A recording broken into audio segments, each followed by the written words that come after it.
So let's first begin with the introduction. Pretty much the introduction deals with narratives and the ways in which they are often constructed.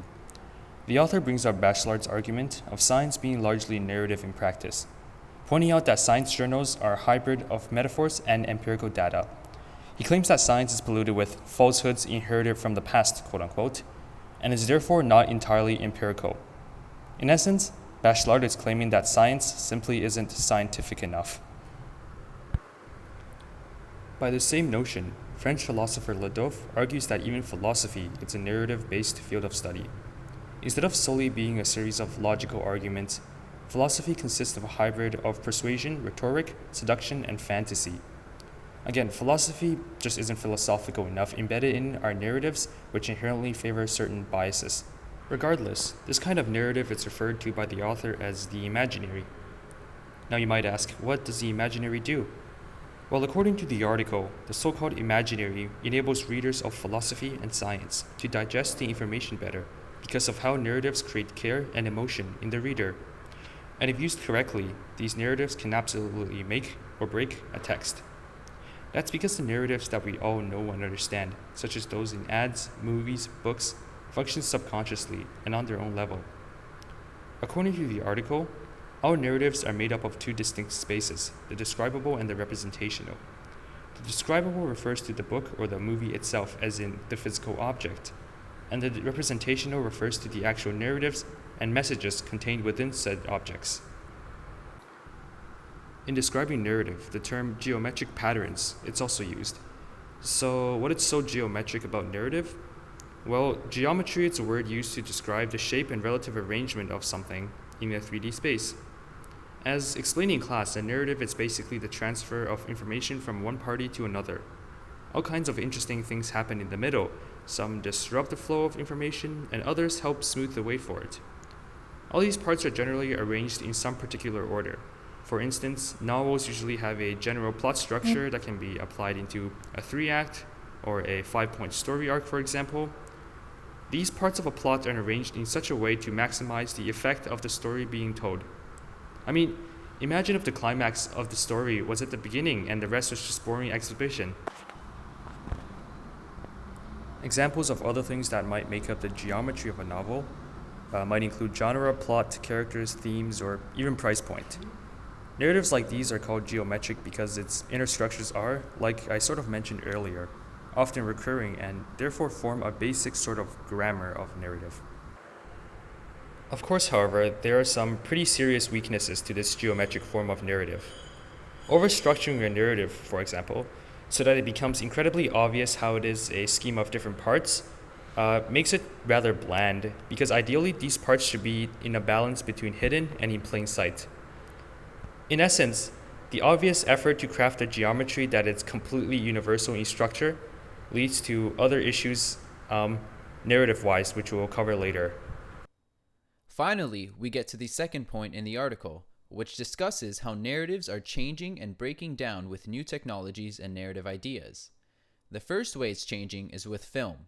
Film is able to double or multiply visual spaces. In other words, editing and effects in film allow elements to be moved, copied, and transposed. This means that our general scheme of going from beginning to end, like in a novel, somewhat changes. Video games also greatly shift the narrative works as a story. In video games, you have the illusion of complete control over your avatar, and even though this is an illusion of freedom, it still means that narrative changes from one direction to many different paths. Narrative now becomes an elastic and manipulative structure. The geometry changes from story to story and even within each story itself. With these rapid changes to the geometric form, narratology itself changes. Michael Sayers believes that one thing that remains constant in narratives is their deconstruction, which can be done in 3 ways. Metaphorical substitution, which is to uncover meaning through the narrative's metaphorical language, like Barthes's study of denotation and connotation. If it isn't able to be decoded in the method above, then one can also look to the narratological imaginary and pretty much complexify it by describing the very apparatus through which metaphors were used. Pretty much use synonyms for everything. Finally, one can study the individual atoms of the text, so to speak, and how they resemble and differ, how they appear and reappear. This seems the most applicable method to decipher postmodern narratives as the geometry of such narratives shift. So what Serres is doing is deconstructing the narratological imaginary by displacing its system of metaphors and replacing them with others. Put simply, old narratology focused on static narratives and the role of each of the parts of the structure.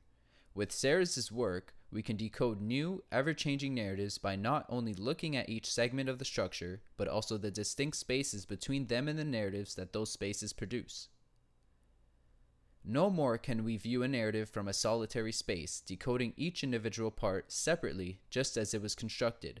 Rather, we must recognize a multiplicity of spaces, all interconnected and ever-changing.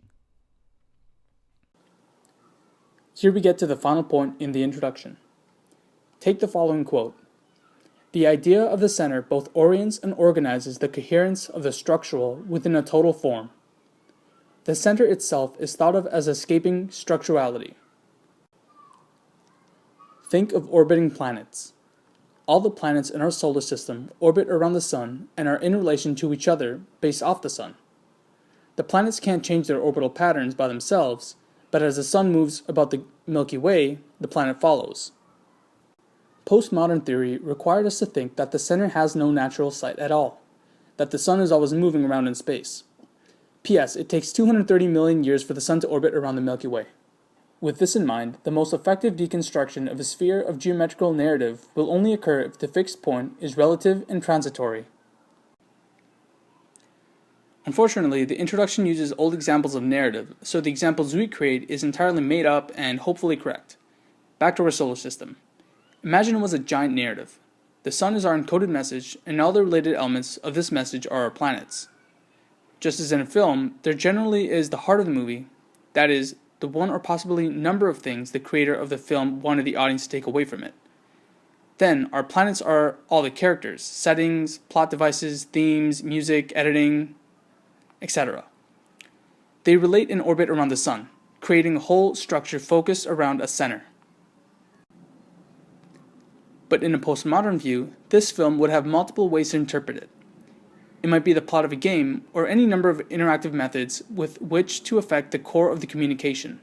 And in keeping with the idea of postmodern narratology, we can also now decode the spaces between the planets, their relative orbital velocity, which are euphemisms for narrative terms you and I will never understand. Thank you.